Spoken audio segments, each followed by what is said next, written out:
敏感时期，中俄两军照常举行第6次联合空中战略巡航，美日韩心里应该有点数。大家好，我是吕哲。近日中俄两军按照双方年度合作计划开展了第6次联合空中战略巡航。而对于此次中俄军机战略巡航，在我国国防部所发布的消息来看，只是提到了巡航范围横跨东海和日本海，但并没有透露更多的具体细节。不过，根据以往的消息我们也可以判断，中俄这次的动作目的仍在于保障东亚地区的和平与稳定。近年来，由于美国及其盟友在周边地区的挑衅愈加频繁，整个亚太地区的局势都面临着巨大的压力和挑战。在此基础之上，中俄两国之间在全面深化战略合作伙伴关系上达成了很多共识。自2019年开始呢，中俄两军便定期开展海空联合巡航及演习，至今中俄联手的战略巡航应该说已经实现了常态化。但是就是这样的例行巡航有人坐不住了。就在中俄两军巡航期间，日韩两国是自己找上门。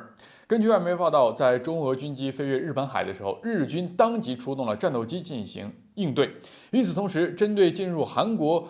这个所谓的防空识别区的4架中国军机和俄罗斯的军机韩国也升空了军机，并采取了相应的战术措施和动作。那随后韩国方面还说，要对此次事件提出严正的抗议，希望不要再次发生类似事件。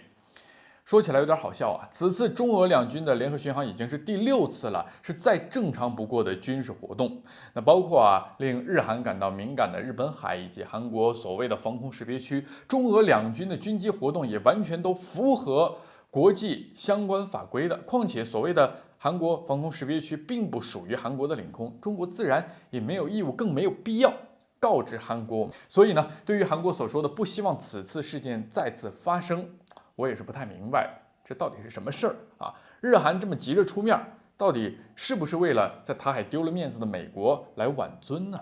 其实像这样的贼喊捉贼，以小人之心夺君子之腹的把戏日韩是没少玩。因为早在韩国提出抗议之前，中国国防部就已经发布了消息，直接写明了巡航的范围。而且从韩国方面发出的消息，我们同样也可以看出，中国在联合巡航动作一开始就最先对外公布了这一消息。那从这一点来看，足以见得中俄两军这种联合巡航是非常正常的军事行动。那么中国对此没有任何回避和遮掩，那么日韩自然也没有必要对这件事大惊小怪，更没有资格对我们指手画脚。不过话说回来，其实也怪不得日韩紧张，毕竟他们的主心骨大哥刚在台海吃了鳖相会上的中美交锋又刚告一段落，在这样的敏感时期，美日韩自然会盯着中国的一举一动。说到这儿我们就不得不提一下，其实除了中俄军机联合巡航之外，前2天中俄军舰也先后进入到日本海。那先是中国人民解放军的055型大驱鞍山舰和054A 临缢舰由东海一路北上进入日本海。那之后呢，俄罗斯的海军太平洋舰队又进入到日本海进行军事演习。尽管这不是中俄两军的联合行动，但是中俄两国共同释放了一个信号，那就是中俄要维护地区安全的决心。至于谁最应该清楚中俄两国的决心，敏感的美日韩自然他就不打自招了。对比中俄两国正常的军事活动美日韩有何居心，昭然若揭。就在这次中俄联合巡航前，美日韩等国就在济州岛附近不是举行了一个海上拦截的演习吗？这个演习就是在宣告美日韩结成军事同盟。至于所谓的拦截演习，更是直指中国海军而美日韩的最根本的目的，就是要修复已经被破坏的第一岛链，说到底还是为了应对中国所以在这个背景之下，中俄两国能够按照计划来进行这种例行巡航，也说明中俄两军的合作在不断深化。这一点从这次巡航的一个首次突破也能看得出来。那么中俄两军这次是分2个阶段进行巡航的，意味着中俄两军已经能够按照实际需求展开军事活动，同时呢，也表明双方战略巡航的空间正在不断拓展，并且具有更强的实战性和针对性。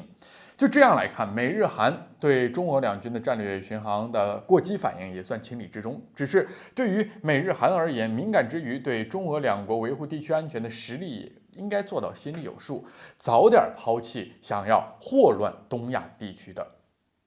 非法和妄想。好，今天旅游观察就是这样，下期再见。